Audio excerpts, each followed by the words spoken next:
Welcome to Beg to Differ, the Bulwark's weekly roundtable discussion featuring civil conversation across the political spectrum, from center left to center right. I'm Mona Charan, syndicated columnist and policy editor at the Bulwark.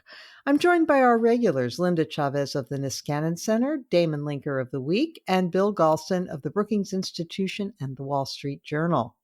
Our special guest this week is Desmond Lachman of the American Enterprise Institute, formerly Deputy Director of the IMF's Policy Development Department and Managing Director and Chief Emerging Market Economics Strategist at Solomon Smith Barney.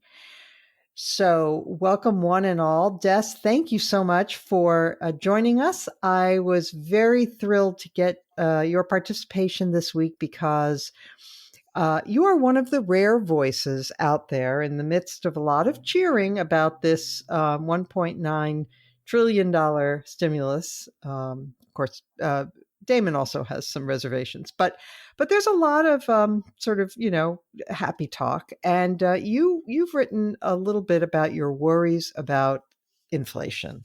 So it looks like by the time this is all tallied, we will have spent something like $5 trillion since the start of the pandemic, which amounts to 25% of the pre-pandemic economy. Has there ever been anything like this in history, in our history? Well, I don't think in the United States, you might have to look south of the border to places like Argentina and Brazil to see that kind of fiscal irresponsibility. So this, in my mind, can't end very well. In the United States, we certainly haven't had this kind of peacetime fiscal stimulus. And it's, as you mentioned, we're talking about enormous amounts of money. So when we're looking at the Biden stimulus, that is an amount of $1.9 trillion, but that comes on the heels of a $900 billion stimulus that was agreed by the bipartisan Congress in December of last year.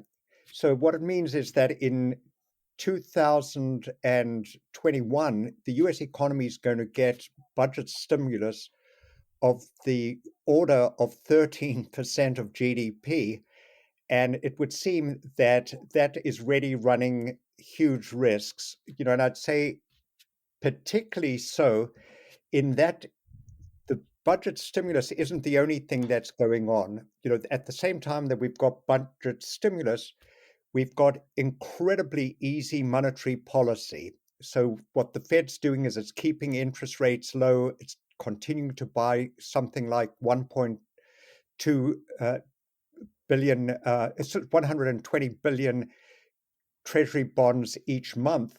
And what that's doing is it's pumping up the money supply at the same time. So what we're seeing is the money supply increasing by 30%, which we haven't seen an increase anything like that in the last 60 years. So when you take together the excessive budget stimulus, the monetary policy ease, and on top of that, that there's a lot of pent-up demand that people haven't spent, during the period that they've been under lockdown or changed their habits. Once Americans are vaccinated, they go out into the economy, we're really going to see a huge boom. So this is all going to feel very good going through this year. It's very likely to feel good, as the economy grows by 6, 7, 8%, the remainder of this year, growth that we haven't seen for many, many years. So it's going to feel good, but my fear is that we could get a very nasty hangover by 2022. And Jerome Powell, the chairman of the Fed, doesn't seem at all worried about inflation. What are the tools that are available to policymakers and central banks to deal with inflation? And how, do you think he's not worried enough?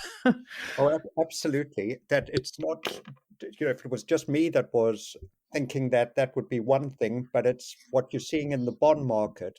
So the bond market, what we've seen is a very sharp run up in US Treasury bond rates. If you look at the 10-year rate, we've gone from less than 1% at the start of this year to something like 1.5%, 1.5% the last few weeks. That is a very rapid run up. And what that's telling you is that the bond market thinks that Jerome Powell is behind the curve, that inflation is going to come in quite a big way. Another way you can see that the markets don't buy this is that their inflation expectations, their expectation of inflation over the next 5 years is now at 2.5%. That is above the Fed's target. So they're really concerned that Jay Powell is going to be slow to increase interest rates. And when he does have to slam on the brakes, that sets the United States up for a recession in 2022. So I'm not sure that I understand the politics of this, because if Biden is concerned about the midterm elections, he doesn't want to have the boom, a big boom in 2021, followed by a bust in 2022. But that is something that he could be setting us up for. Let me ask you to distinguish this case from what happened in 2009. So the Democrats believe that they went too small in 2009 with their recovery plan. And they point out it did not boost inflation, even though at the time there were a lot of warnings that TARP and Recovery Act, which was, I think, 800 and something billion, was going to. Well, that's a good point to bring up, the comparison with 2009, because that'll just show how excessive this budget stimulus is. As you mentioned, in 2009, we had a budget stimulus of 800 billion that Democrats are now saying wasn't sufficient.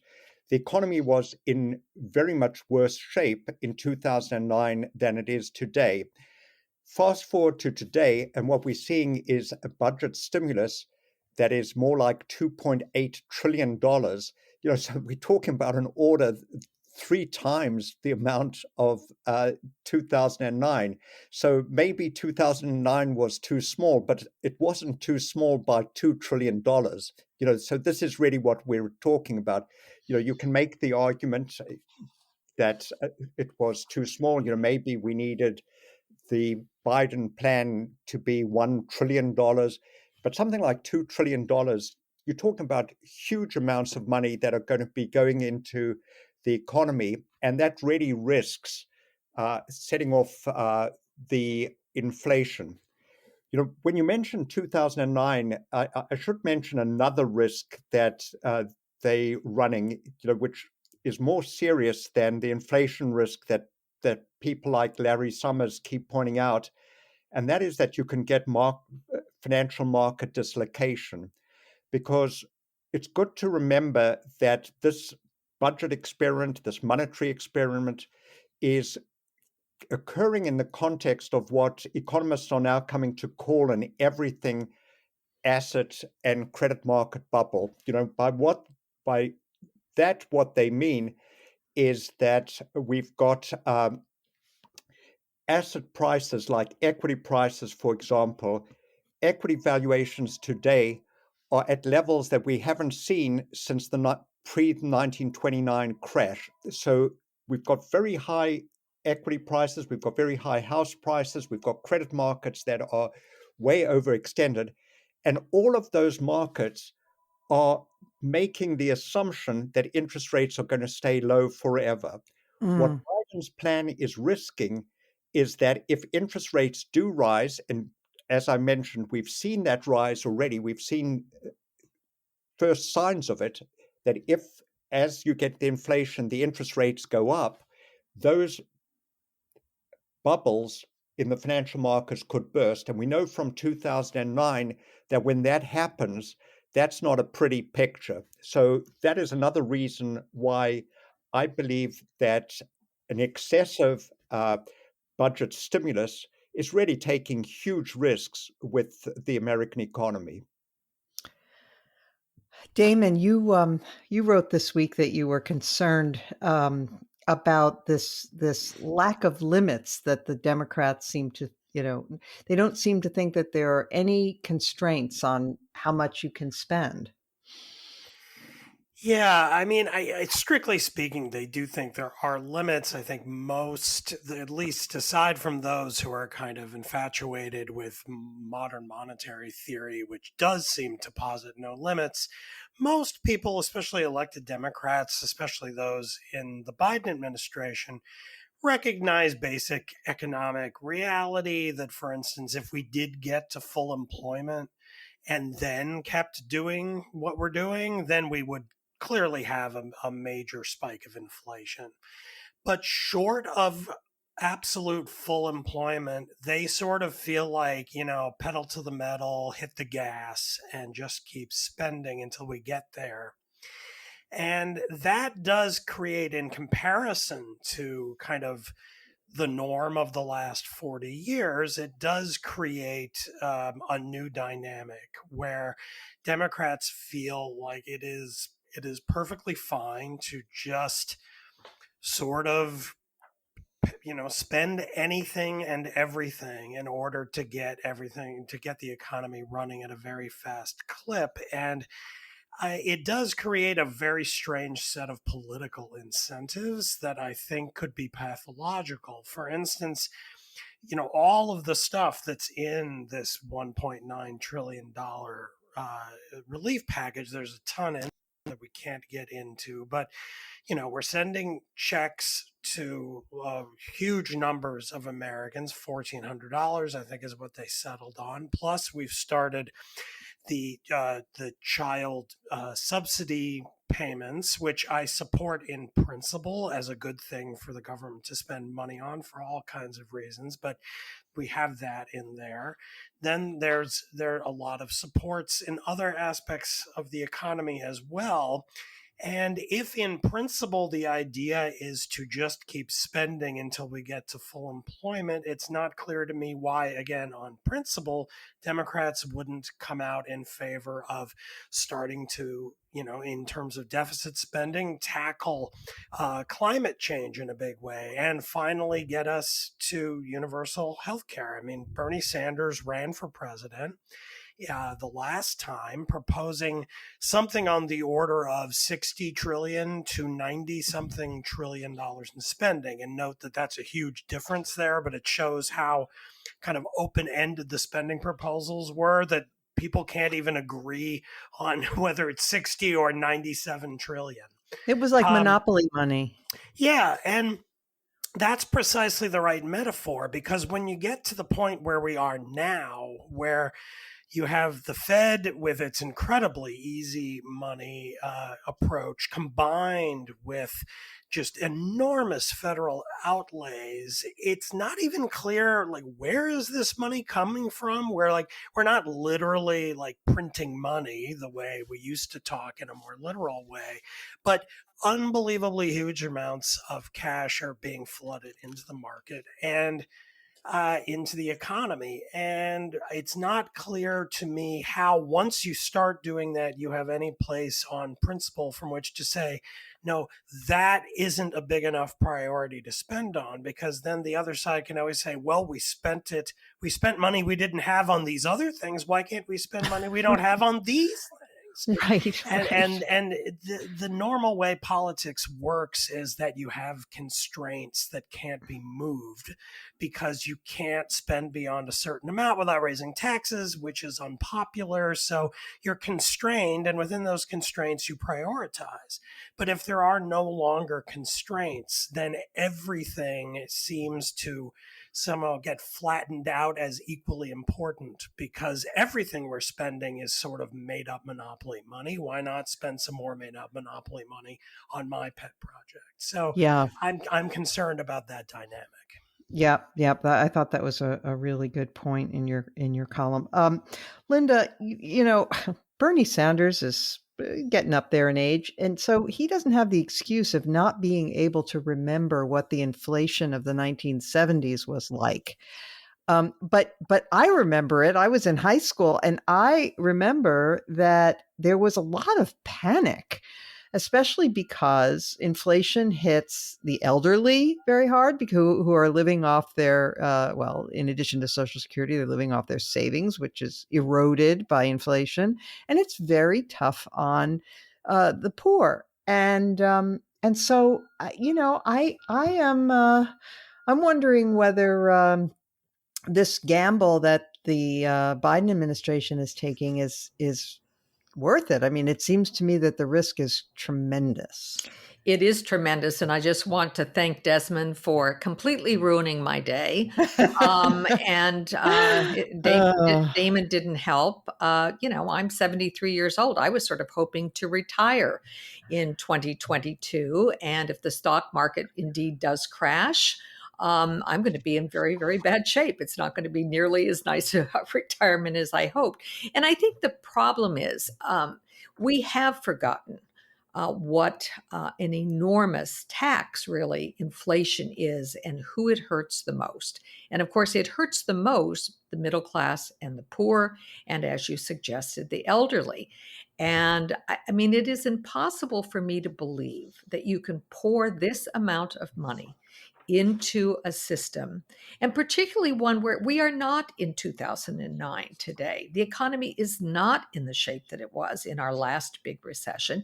And indeed, the reason we are in the shape we're in now is because of an external force, namely a pandemic, which had an enormous influence on shutting down the economy. Well, that is about to open up. So, all of these industries, even American Airlines, they were very pleased. They don't have to lay off 13,000 employees that they were planning on having to furlough because the money now has come through and they're going to be able to keep them on board. Well, I'm glad for those 13,000 people, but very soon you're going to start seeing airplanes fill up again.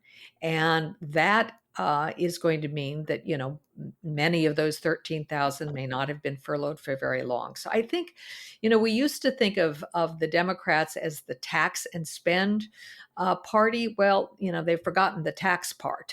It's now only about spending, and that cannot go on forever. And so I'm a little worried about this huge stimulus that's just been passed. It's not that don't want to see money spent on good things, as Damon suggested, but it's got to come from somewhere and has to be paid in some way, and we're all going to end up paying for it. Yeah, the Republicans, of course, have become the cut taxes and spend party. And we can't lose sight of that fact, that they've lost all credibility on matters of fiscal rectitude because of their conduct when the economy was booming under Trump, and they cut taxes and increased the deficit tremendously. So they have no credibility and bona fides. But Bill, I wonder if you're as worried as we are about the inflationary possibilities here, and also whether you possibly can answer this question, which is, I mean, it does seem when you read what the Biden administration people are saying, that they are really bound and determined not to make the mistakes that the Obama people made. And they are, for example, Biden's going to make a speech tonight, and then he's planning a road trip to tout the benefits of this bill because he feels that they didn't do enough of that in the Obama years and therefore didn't get credit for things. Okay, but why did they resist seeing that the 2009 economy was in a completely different place from where we are now? I have so much to say and so little time to say it. Okay. But, I can't help noting, this tone of lament for the good old days when Democrats raise taxes. Is it better to spend a lot of money and raise taxes to pay for these programs, or not to raise taxes at all? We shall see. But on the current situation, first of all, just to state clearly where I am. I got so frustrated a couple of months ago that I sat down and did my own budget, which I then circulated to Democrats and Republicans that I hoped might be compromise minded. And I could justify spending about $1.1 trillion to deal with all of the pressing problems that have been identified. And the remaining $800 billion struck me as hard to justify on either macroeconomic grounds or as cures for particular ills that had been identified. So I am not complacent about the size of the bill that's heading to the president's desk, nor am I complacent about the possibility of across the board pressure on prices known as inflation. But this has a history, which is why those of us who are concerned are having a lot of trouble getting any traction. After Paul Volcker used brute force to wring the inflation that had built up in the 1970s out of the economy, we have been in a nearly 40-year cycle of declining interest rates and declining inflation. Two full generations of investors have grown up who did not experience what we experienced in the 1970s. And it is perfectly understandable why, after so many warnings of inflation resulting from budget deficits were sounded in the first 2 decades of the 21st century and no inflation ever materialized, that there should be some skepticism now when the same old arguments are trotted out. I happen to believe in a substantial portion of what Desmond stated. And I do think that virtually every economic force that I can now name is pointing in the same direction, namely higher inflation. But the world has changed too. I mean, the classic definition of inflation is too much money chasing too few goods. Well, the globalization of the economy has made the supply of goods a worldwide issue and not just a domestic issue. So while there's a real threat that the money, the purchasing power that's being generated will leak out into economies around the world, especially China's, we have to take into account the fact that the supply side of the supply-demand equation has changed pretty fundamentally. We don't know how much of a downward pressure that is exerting on inflation, but we're about to find out. Right. We're about to find out, and we'll see just how much the world has changed. It just one point of modest correction. Damon said, well, we're not exactly printing money. As Desmond pointed out, we are exactly printing money, the 21st century style. The Fed is monetizing the debt to the extent of $120 billion per month. That's $1.4 trillion per year. And although these are electronic transfers in Fed accounts, it amounts to the same thing.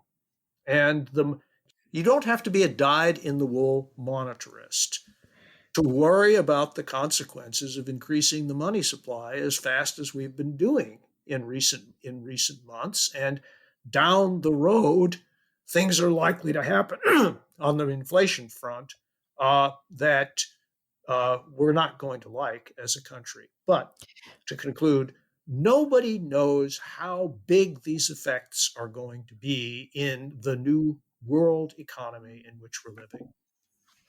Okay. Des, final question for you. Unless Joe Biden listens to this podcast and says, wait a minute, I'm having second thoughts, he's going to sign this bill tomorrow. So in light of that, what can happen to staunch the potential inflationary spiral? Is it just the Fed now that the Fed could raise interest rates, which of course would not, which would hamper the economic recovery? Are there any other things that can be done to ward off the inflation? Well, one of the things about the Fed is what the Fed should be doing is it should start raising interest rates. Monetary policy works with a lag, but basically what Jerome Powell has been telling us is that he's not going to raise interest rates anytime soon, and he's not going to stop printing the money by buying these bonds anytime soon, because in fact, he is in the camp that we need a little bit more inflation than we've had in the past. So he's going to be quite comfortable with allowing inflation to rise above his 2% target for some time. And he's not going to be thinking of raising interest rates until he actually sees the inflation. So that means that he is really going to be behind the curve in tightening the interest rates. And just to emphasize a point that Bill made, we are printing money in a big way. And I'm not talking about the Fed's high-powered money. I'm talking about broad money in the United States today is growing at a rate of 30%. That is the fastest rate that we've seen in the past 60 years by a long shot. The last what is broad money? Sorry, can you explain? Broad money is what people have got in deposit accounts, in savings accounts. Oh, their money. It's not just the high-powered money that the Fed is printing. That unlike 2009, what we're seeing that the banks are actually lending this money. So when the Fed buys these bonds, it multiplies up through the system. And we're now seeing the money supply growing by 30%. And I would just recall that Milton Friedman famously said about inflation that it was everywhere and every time a monetary phenomenon. So when you see money supply growing at this kind of rate, you don't have to be a monetarist to know that something is way out of whack, and that we might have problems ahead. Just the last thing I'd say is, aside from the Fed, who is not going to interrupt this process, what could interrupt this process is if we get a return of the bond vigilantes. If these bond vigilantes send interest rates high on the long-term rate, that can burst bubbles. If the bubbles burst, we're going to be in a totally different ball game. We're going to be in the ball game that we were after the 2008, 2009 US housing and credit market bust, except it's going to be on a much larger scale because these bubbles now are global and these bubbles are really of a very big size. Well, that's enough to ruin everybody's weekend. Be prepared to work until 80, Linda. Gosh, I am. Right, well, Desmond, thank you for sharing that with us and for your wisdom. And we look forward to. We hope you're wrong, but we don't think you are. I hope I'm wrong too, but as Bertrand Russell might have said, all the clues are pointing in that direction. Yes. Okay. Well, thank you so much for joining us today. My pleasure. Thanks for having me. Okay. Bye-bye. All right. So, if a raging inflation in 2022 doesn't destroy the Biden administration, there's something else that might, which Linda, you wrote about this week, which is that we have a budding border crisis again, and the number of unaccompanied minors streaming toward the southern border has something like quadrupled since Biden became president. And it seems pretty clear that it is in part because what message has gone out that the battle cruel policies of the Trump administration are being abandoned in favor of something more humane. But now what to do? All right. Well, I'm about to make your day a little bit brighter Okay. because it's really not as bad as it seems. Now, Kevin McCarthy is assembling, a dozen Republicans to go to the border and try to make a big deal of this because the Republicans have no policy agenda. So, without a policy agenda, let's beat up on illegal immigration. That seems to be Right. the go-to issue for the Republican Party. Well, it's really not quite as bad. Yes. The numbers for February were very high. About 100,000 persons were apprehended at the border. But we have to understand who these people are and what is and isn't happening. First of all, almost 40% of those people who were picked up were recidivists. Now, why were they recidivists? Well, under the Trump administration last year during the pandemic invoked a public health provision called Title 42, which allowed the Border Patrol basically to kick people out immediately, no matter if they were claiming asylum or any other thing. They didn't have to go through any process. But it also did something else, which is to change the procedures. I mean, in the past, the provision in the immigration law in which you return somebody, once you've been caught once, if you come in again and try a second time, you are actually committing a felony under Title 8 of the immigration law. But they didn't use that provision. They used this health provision, and they didn't collect the information, and they didn't invoke any kind of greater penalty because Title 42 doesn't allow for that. And so you've got people who are essentially in a revolving door. So that 100,000 persons trying to cross, many of them are single men. And as I say, almost 40%, something like 37% of them. So in other words, 37,000 of those people are people who might have come in January as well and been turned back and are just coming back again. Okay. So that's one thing. The other is that we have, in fact, been more successful, even under the Biden administration, in discouraging people from heading to the border. Mexico was able to stop a caravan of new persons heading from Central America, turn it back. They also stopped a couple of busloads in March. And so most of the people who are coming through now are people who have been turned back in the past, are waiting just to cross the border. Now, there are some changes that have been humane, and I think we should all applaud, and that is under our asylum laws, you have to, number one, put foot on U.S. soil to claim asylum. And of course, because of the way in which the Trump administration invoked this public health law, they basically sent all those people back to Mexico immediately, letting them do what has been done in the past, which is to process their complaint. What the Biden administration has done is they're now letting in 25 asylum seekers per day. I mean, this is not thousands of people, it's 25 per day, who are now being processed as they normally would have been in the past. They are, in fact, tested for COVID. It depends on the state and which border crossing they came through. But some states, California, for example, the San Diego crossing is imposing a 10-day quarantine on people, and that is, all of this is not necessarily bad. The one area, and it's the area I wrote about, that I think is concerning is the number of unaccompanied children that are now coming in. And again, under Trump, those unaccompanied children might, after the pandemic hit, would simply have been turned back to Mexico, where many of them were in very, very dangerous conditions.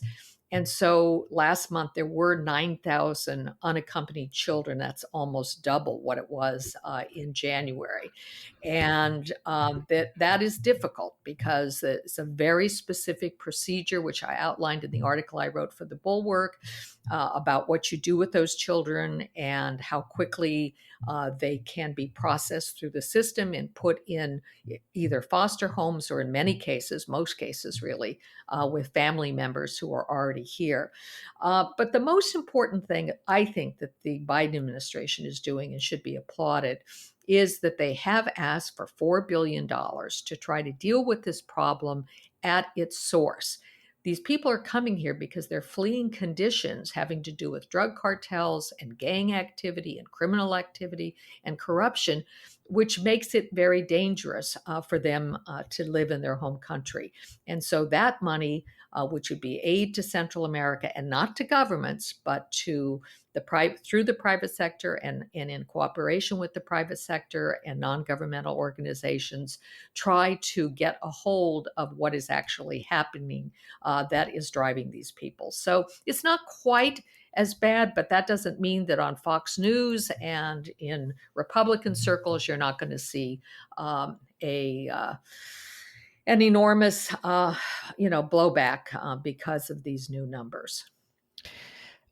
Linda, do I have this right that during the Obama years, they attempted to institute a policy of letting people request asylum from within their own countries, not having to put a foot on U.S. soil? Is that right? That's exactly right. And the new immigration law that the Biden administration is supporting does the same thing. They're going to try and create alternatives in third countries. They're going to try to find safe havens for people who are fleeing legitimate persecution.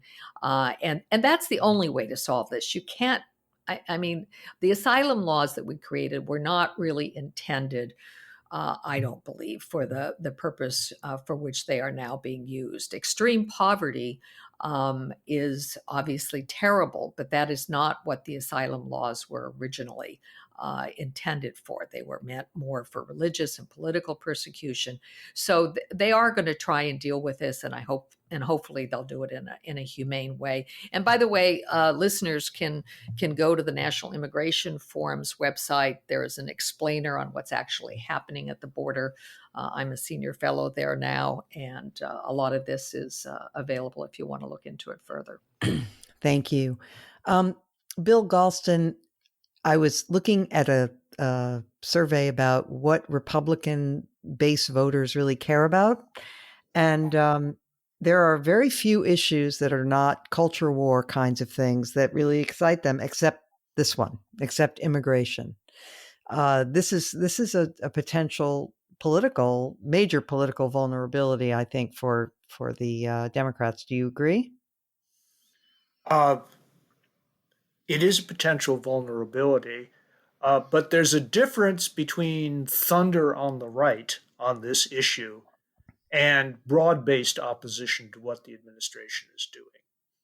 I have taken it for granted that the Republican base will never go along with comprehensive immigration reform and will always be moved to paroxysms of fury by the latest emissions from people in the right-wing media talking about the immigration issue.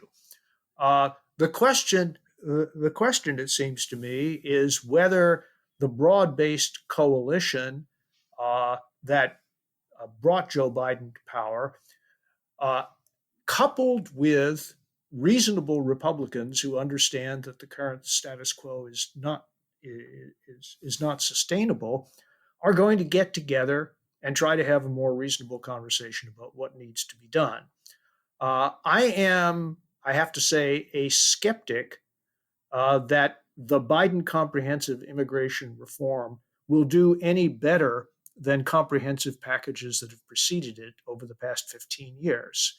I hope Linda's more optimistic about that and can talk me into some greater optimism. But I think the best we can do for now is make progress piecemeal. So I strongly support breaking out the DACA issue and moving legislation for a clean DACA fix. That is, DACA not linked to anything else. And Dick Durbin, with some support on the other side, including from Lindsey Graham, has been pushing such a proposal for a long time. I know for a fact that there are members of the Republican leadership in the Senate who support a clean DACA bill. And I think I regard it as low-hanging fruit that could be plucked if there's a decision to do so. I also think that we need on a crash basis a modernization and regularization of the terms under which temporary workers come into the United States, not just from south of our border, but also from Central and Eastern Europe. So we can mitigate the crisis to some extent, but we're not going to solve the problem unless we figure out a way of summoning the political will to do something that we've been trying to do since at least 2005 with no success. Damon, I'm for doing something about those Canadian imports, like Ted Cruz. There must be something we can do to keep them from coming across the northern border. But in any event, look, I was reading something about this the other day, and someone said, that this is if there's this press of new asylees and refugees and so forth at the southern border, it may torpedo efforts to get even DACA. Is that your sense of it? I mean, I did have the feeling, even during the depths of the Trump anti-immigration stuff, that DACA at least was one thing that most people thought they could come around to. Maybe not most Republicans, but certainly most Americans. You would think so. I mean, even during the height of Trump's demagoguery on this, when he was president, polls would still show strong support, even among Republicans, for fixing the DACA problem. So you would think that would be low-hanging fruit. But the problem, I think, and it still might work, I should say that, I do think, I agree with Bill, that is probably the best path forward to make some progress on which we might build. And addressing that would help, because it would take away that kind of recurrent problem that keeps coming up. But the bigger problem is that so much of the right now exists for the sake of the demagoguery, that things aren't said and done in order to fix problems. They're done to kind of whip up anger that then can be marshaled into people showing up to vote and giving the Republicans more power. There's kind of this pointlessness to it, in the sense that there's no goal in mind policy-wise. It's just enhancing power. So, what you mentioned earlier about Kevin McCarthy going to the border in order to make a big deal about the kids coming through. I'll note that in Linda's very good piece in the Bulwark about this, just in passing, she notes along the way that when kids come across, they are required, the Customs and Border Patrol agents are required to let them in and hand them off to another agency within HHS by law. In other words, a law passed by Congress itself. So, like all laws. So, this is a problem that we have made ourselves. And for the Republicans to, say, look, this is just an example. They've gone back on what the great Trump was doing, and they're letting these kids back in, and that's just going to encourage more kids to come in. Well, they're doing this because that's what the law says. And unless you're going to extend, Trump's ban on letting people come in at all because of the pandemic, which is ending anyway, we have to deal with this, and it's our problem to deal with. But the Republicans don't seem to actually want to solve it, because they gain by images on the news, on Fox News, that make it look like Biden has invited all of these people in illegally. So it's a poisonous situation. And again, I guess my takeaway would be, yes, let's do our best to address the DACA problem, and then try to maybe build from there.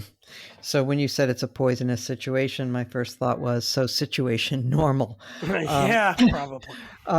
So Greg Abbott, the governor of Texas, said that, is that his first name, Greg? Yeah. Anyway, Governor Abbott said that Biden was purposely bringing in illegals with COVID to the country. So there you go. That's the level at which they are arguing. And speaking of that, let's turn now to the state of the Republican Party. because it strikes me that with the passage of this very populist, huge spending bill by the Democrats, the Republicans, who have been advertising themselves as the new blue-collar party, are in a weird spot. So I'm going to start with you, Bill Galston. The Republicans, they have picked up some working class voters, as we talked about extensively on last week's podcast. It's not crazy, but at the same time, they don't seem to have grown into their identities at all. They seem not to have any real policy meat to put on the bones of just calling themselves the Sam's Club, not Country Club party, to quote Marco Rubio. I couldn't agree with you more, Mona. And there's a history to this. The working class has been migrating towards the Republican Party now for decades, really, since the cultural uproar of the late 1960s and early 1970s and the debate about Vietnam, where the working class, by and large, was on the hawkish side. And Republicans have reaped the political benefit of increased working class support without ever having to develop a working class economic agenda. And to fully embrace a working class economic agenda would be to change policies in a number of areas where advocates of small government would oppose increased spending, where corporate Republicans would oppose all sorts of measures, such as less free trade, less generous immigration laws, and others that would work, they believe, I think, with justice to their disadvantage. And so the space within the Republican coalition to shift economic policy in the direction of the working class, it has been pretty small, and it doesn't seem to me to be expanding, with one exception. And that is that Republicans, I believe, have abandoned any lingering affection that they might once have harbored for deficit reduction. I think it is now orthodoxy within the Republican Party that deficits don't matter. This is a trend that's been growing within the Republican Party for 40 years, since Ronald Reagan said that he was going to cut taxes, increase defense spending, and lower the deficit. And when he was challenged a couple of years later, he said, in effect, well, 2 out of 3 ain't bad. And the number 3 in that list has remained third on that list ever since. For Democrats too. Well, look, I'm not saying that Democrats were ever deficit hawks, although I happen to work for a Democratic president who was pretty close to one when you get down to it. That is true. But the real news here is that the Republican Party has joined the Democratic Party in this indifference, which means it's going to be a very long time before we ever again see the equivalent of the Simpson-Bowles Commission. It will take a real economic crisis to revitalize that line of thinking. But by and large, I agree with you that the Republican, the working class in strictly economic terms has gotten remarkably little out of its alliance with the Republican Party. Linda, we decided we weren't going to talk about the Royals on this podcast, and we've stayed away from Dr. Seuss, and we've stayed away from Mr. Potato Head, but I cannot resist because it does say something about where the Republicans think their vote is and how they think they can keep their voters happy. We should talk about Neanderthal Gate. Because you recall that couple governors, Mississippi and Texas, said that they were going to open and they were going to eliminate mask mandates completely last week, and President Biden said that was Neanderthal thinking, and that of course got Fox News and the rest of the crew going. And so Senator Marsha Blackburn said this. She said, now bear in mind, she said, Neanderthals are hunter-gatherers. They're protectors of their family. They are resilient. They're resourceful. They tend to their own. So I think Joe Biden needs to rethink what he is saying. Now, couple points, Linda. One is Neanderthals went extinct about 30,000 years ago, so her use of the present tense was interesting.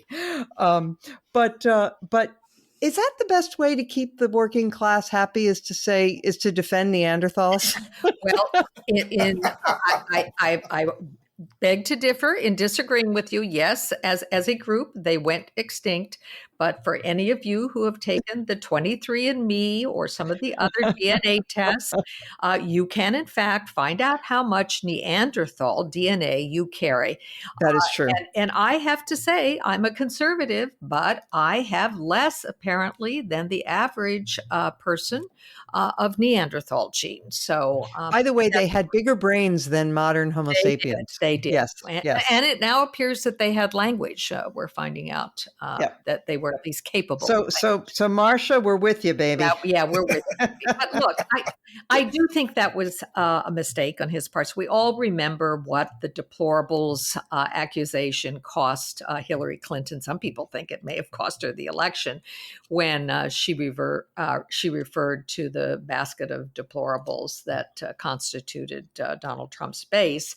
I'm not altogether in disagreement with her analysis for now, but nonetheless, I do think there is a problem. The Republican Party has had a coalition that was more blue collar. You and I worked for Ronald Reagan, the Reagan Democrats. That's how I became a Republican. I was first a Reagan Democrat, then became a Republican, and he did manage to appeal, and it is clear that. Those who have voted Republican in the past, I wouldn't disagree with Bill Colson. Sometimes they voted against their economic interests in doing so, but the cultural issues mattered. And frankly, that seems to be all the Republicans have right now. They don't seem to have any kind of coherent policy in a variety of areas. When we've talked about it on the program, they're not even in favor now of taxes that pay for programs, and they seem to be embracing many of the programs, like the child care, not child care, but the child subsidy that was included in the $1.9 trillion package. You've got Mitt Romney and Marco Rubio and Senator Lee all sort of signing on in favor, not necessarily of that proposal, but of something that would give money to families. So look, the Republicans, they need to get their act in order. They need to decide what it is they're in favor of and have it be coherent. And if they want to go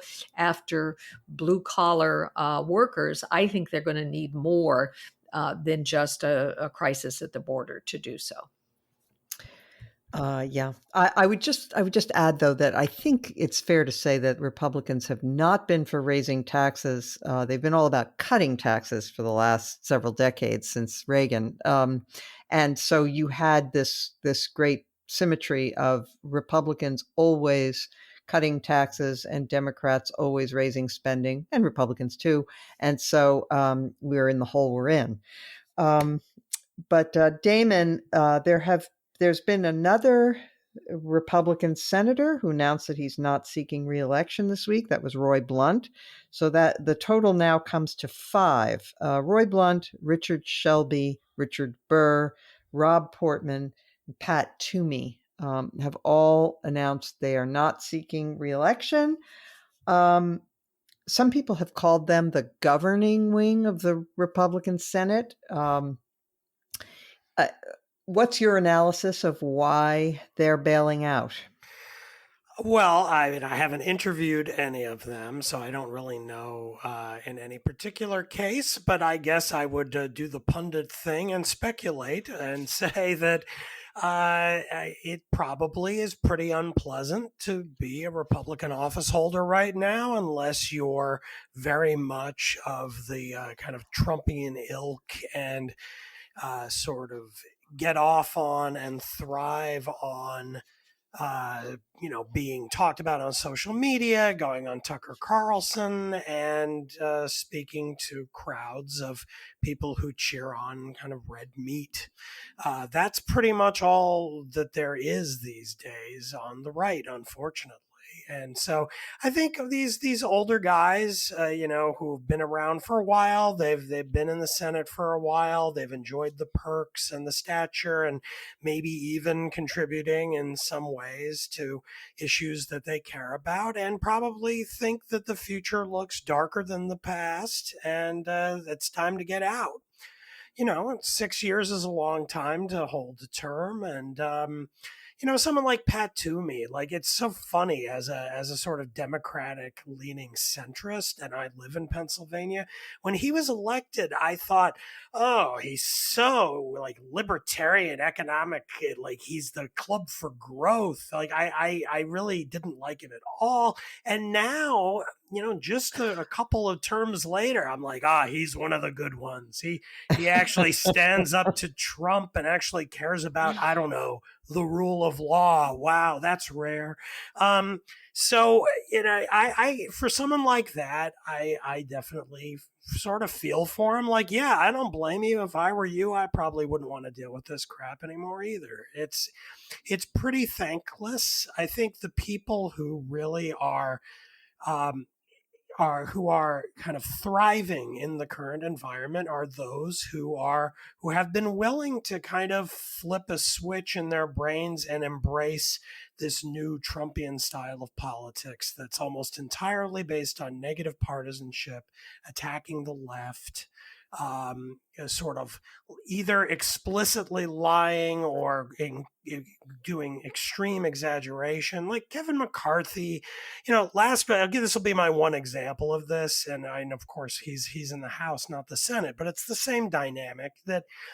Last week, the Democrats are passing this gargantuan relief package. And what does Kevin McCarthy do? His most prominent public act that I saw last week is that he made a 5-minute video of himself reading The Cat in the Hat in order to send a zinger about Dr. Seuss over toward the left and whip up the base.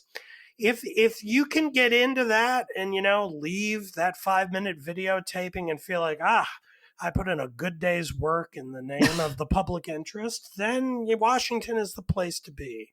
But if not, maybe it's time to get out. Yeah. Bill, did you want to add something? Just very briefly, I think the real news out of these 5 announcements is that in, I believe, all of these states, there are going to be quite divisive primaries between Trumpified, young potential replacements for these senior senators and those who are cut more from the cloth of the governing wing of the Republican Party. And I'm afraid that in current circumstances, the Trumpy candidates are going to have the wind at their backs, and many of them come from red states where the winner of the Republican primary is likely to be the next senator from that state. And so I'm afraid that however bad the atmosphere in the Senate has been and however ill-suited it's been to serious governing, it's going to get worse. Yeah, just to underline that point, Rob Portman, who was no profile in courage when it came to standing up to Trump, but who wasn't actually Trumpy himself, is retiring. And one of the people who's campaigning for his seat is Josh Mandel, who until the day before yesterday was basically your, garden variety, typical Republican office holder and office seeker. Well, of course, now he is transforming himself into a MAGA guy, and he says he wants to go to the Senate to fight for President Trump's America First agenda, and he has denounced Governor Mike DeWine as a squishy establishment politician, and on and on and on. So that's a good harbinger of where things are headed. Okay, let us now turn to our final segment, something we want to highlight or condemn. Damon, start with you. Okay, well, given the amount of time we spent today talking about economics and kind of anxieties about inflation and spending, I wanted to highlight a piece actually from quite a while ago, from January, but it's so good, it's stuck with me ever since. And I went back to it this week in writing the column of mine that Mona, you mentioned when we were talking about this at the top of the podcast. It's by Bloomberg's economic columnist Noah Smith, who has, as so many do these days, a Substack blog. And he, on that blog on January 22nd, wrote of an item titled, "No One Knows How Much the Government Can Borrow." And this is one of the best pieces of economic commentary I've read in a long time. He just digs into the literature among economists on this question of not just inflation but hyperinflation, which is the real kind of cataclysm that everybody fears as the worst case scenario. Where you end up not with 5 or 10 or 20% even inflation, but hundreds or thousands percent of inflation, like most recently Venezuela has been saddled with catastrophically. And he just goes through the literature and points out that economists do not really understand what causes it and whether it's going to happen, how to forecast it. He uses a very compelling, simple image of how at the moment with these huge outlays that we're seeing right now, are sort of stumbling down an infinitely long corridor toward a pit of hyperinflation. And we literally do not know if that pit is 10 feet in front of us or 10 miles in front of us. And for anyone who's really trying to think through these issues and trying to base it in something like either empiricism or hard tested theory, this piece will really show you that we are stumbling around in the dark, and we truly do not know how much money we could conjure out of the ether with or without having a really bad consequence from it. So it's worth reading and thinking about and keeping around. Excellent. Damon, I think you might be single-handedly keeping Substack going. I mean, it sounds like you've got true. a lot of the. Well, at least, so like someone like Matt Iglesias is great, and so is Noah Smith. So for certain policy people, I think are really thriving there because it gives them a lot of flexibility about what they write. Well, I've been following your lead. I subscribe to Matt Iglesias. I might have to do the same for this Noah Smith. All right, Bill Galston. Yeah, well, I want to shout out a thoughtful young Republican senator from Indiana, Todd Young, who's been one of the driving forces in the development of what is called the Endless Frontiers Act, which is the first really comprehensive effort to size up the Chinese technological challenge and to respond to it. It calls for a number of long overdue policies, turning the National Science Foundation into the National Science and Technology Foundation, raising very substantially the amount of funding going to both basic research and applied research, targeting certain areas where the Chinese challenge is particularly acute. And Senator Young has teamed up with, hold your breath, Senator Chuck Schumer, the Senate Majority Leader, to introduce this bill last year. And lo and behold, Schumer is now talking about making it the centerpiece of the next big bill to be considered by the Senate. I'm not sure that's going to happen, but even the public discussion of this possibility is a big step forward toward a bipartisan response to the Chinese challenge, which is long overdue. Okay, Linda. Well, I'm going to pick up on Bill's lead, as I often do, and turn to something that has to do with foreign policy. The publication Persuasion, which is run by Yasha Monk, who's a friend of ours, and I think's been on the program as well, Yes, he has a terrific piece this week on Alexei Navalny. It's called Amnesty's Disgrace. The rights organization Shun Navalny. It's what Putin would have wanted.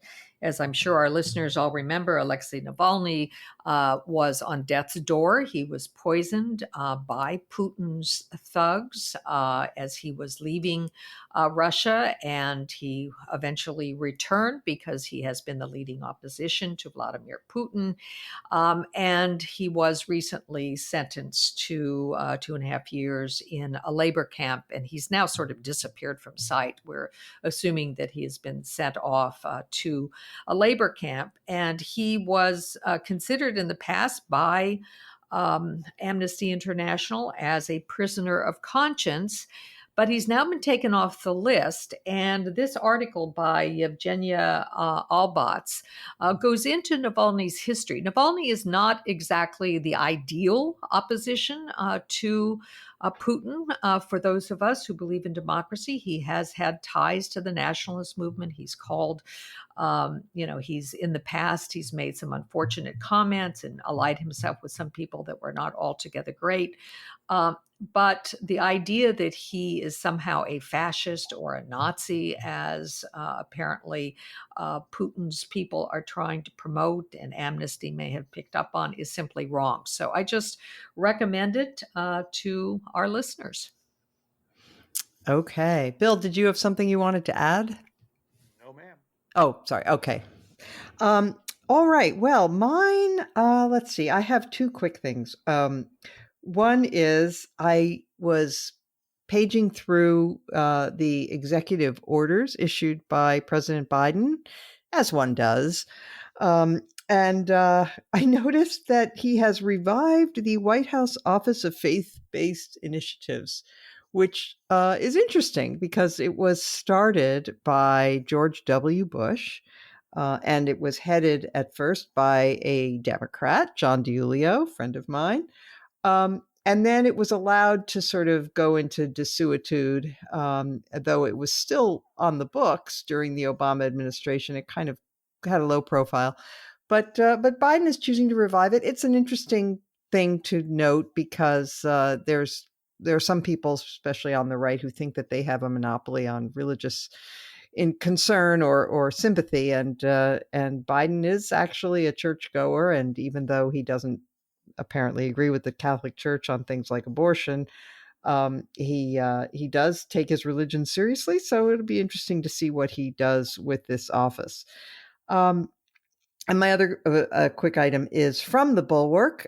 It's up today and for the next couple of days, I hope. It's called Take It From a Swede, Forget the Fight for 15. It's by obviously a Swedish writer who notes that there are consequences of, first of all, he notes that if we adopted a $15 minimum wage, it would be higher than anything in Western Europe. And that with some of the countries, including Sweden, that have instituted high minimum wages, have found that it causes a problem with unemployment among immigrants, and that this causes even more social problems. So it's an interesting perspective, and I highly recommend it. It's called Take It From a Swede, Forget the Fight for 15 on thebulwark.com. Linda, did you want to add something? Oh, okay. Maybe we're having a problem with our technology. No, I did want to just maybe correct you slightly. Okay. I don't think that it's fair to say that Joe Biden does not agree with the Catholic Church's position on abortion. I do believe that he thinks abortion is a mortal sin, to the taking of a life. The question is whether or not he supports a separation between his personal, private religious beliefs and public policy. And so I'm not quite... Duly noted. Yes. No, that's fair enough. Fair enough. Yes, we'll make that correction. All right. Well, we want to thank Desmond Lachman again for joining us. And we want to thank all of you for listening. Kindly rate and review us.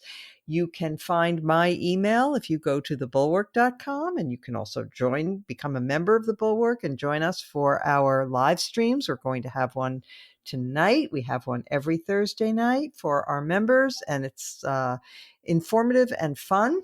Everybody participates either on screen or in the comments. And we will be back next week as every week.